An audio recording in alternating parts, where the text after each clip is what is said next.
brought it up a couple times. I just want to get your reaction because he was on this show, Riccochet. Yeah. Ricochet went out there on Monday Night Raw, beat Seth Rollins and Bobby Lashley, and he's getting the shot at Brock Lesnar at the Super Showdown going down in Saudi Arabia. And later on, I think it's this month, right? Super Showdown. Yeah. So what did you think about Ricochet beating Seth and Bobby and getting the shot against Brock? It's called a come up, man. It's called a whoop. You got to know a what? A whoop. That's what it is. That's what the business has been built on, man. That's what it's founded on. Guys going out there and being able to come up and get a shot and then make some money at the same time. Because it's going to be going to Saudi Arabia. That's a big deal.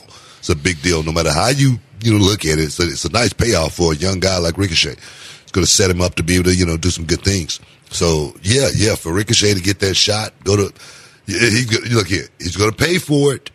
Okay, it's not going to be a night off or anything like that with Brock Lesnar. I don't care what part of the world you're in. It's going to be a rough night for the kid, but it's going to be a good night for him at the same time, as well as one of those nights to where he's going to be able to remember for the rest of his life and say, man, that was pretty awesome to actually, for me going to, certain places in my life, like, Abu Dhabi, Qatar, places, Japan. Didn't you go to North Korea? Yeah, like I said, North Korea. You know what I mean? That was, like I say, way back in the day. I mean, we went to military stops and everything, and I was like, man, where am I? What is going on? Am I in a time warp? Am I dead?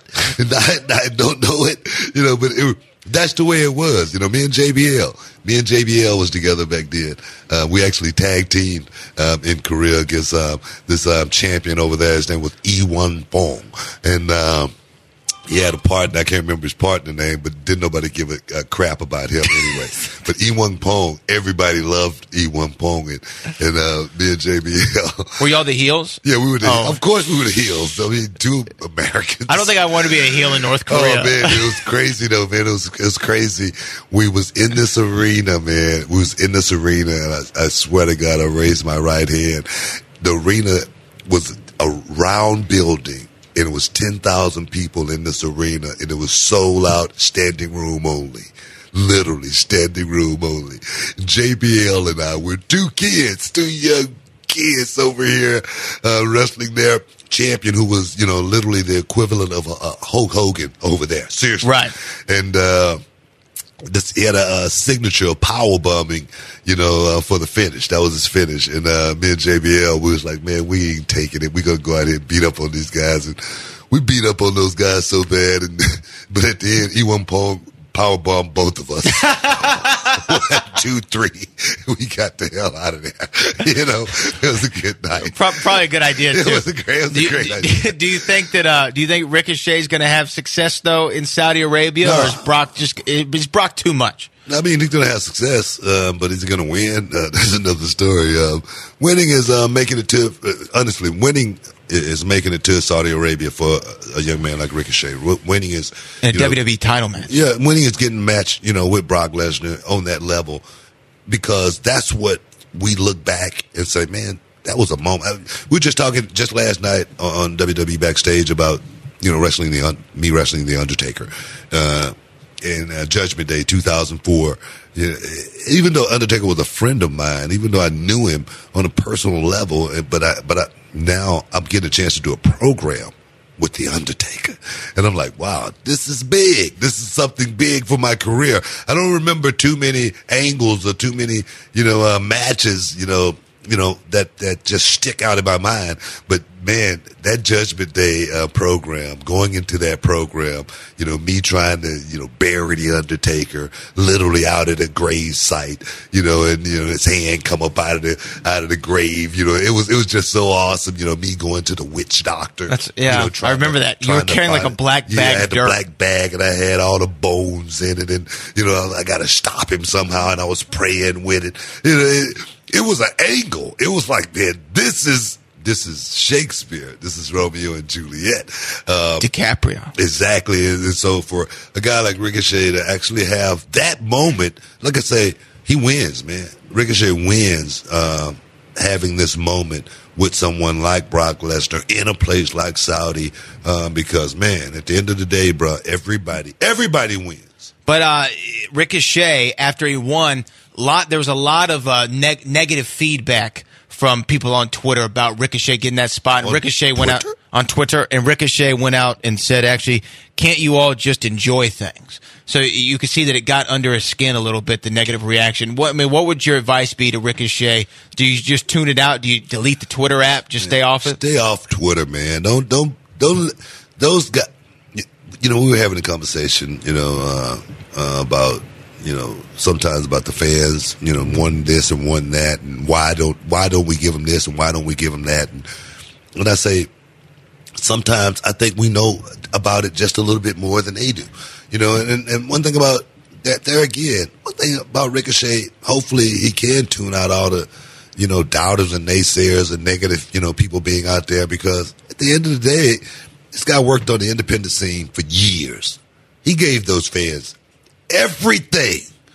And for probably those same fans that's giving him that negative feedback is those same fans that loved him out there when he was Prince Puma, you know, when he was out there doing his thing, you know, in Japan and whatnot, having all those great matches.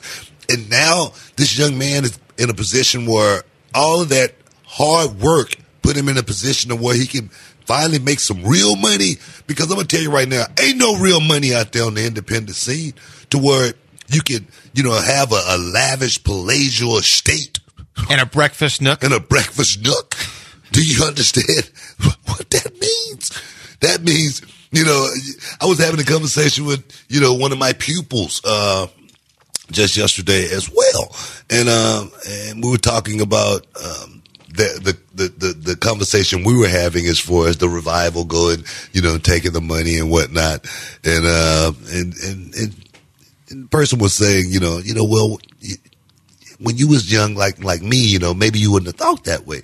I said, well, but the thing is, when I was young like you, I was thinking this way. How do you think I got here right now? And then the conversation slipped and we started talking about something else, totally irrelevant to that conversation. And we were talking about my kids, Kendrick and Kennedy Rose. And they was like, how old your kids now? 7? I was like, no, they're 9. And they go to private school, and man, and that check is like a tuition. And I go, that's why you take the money.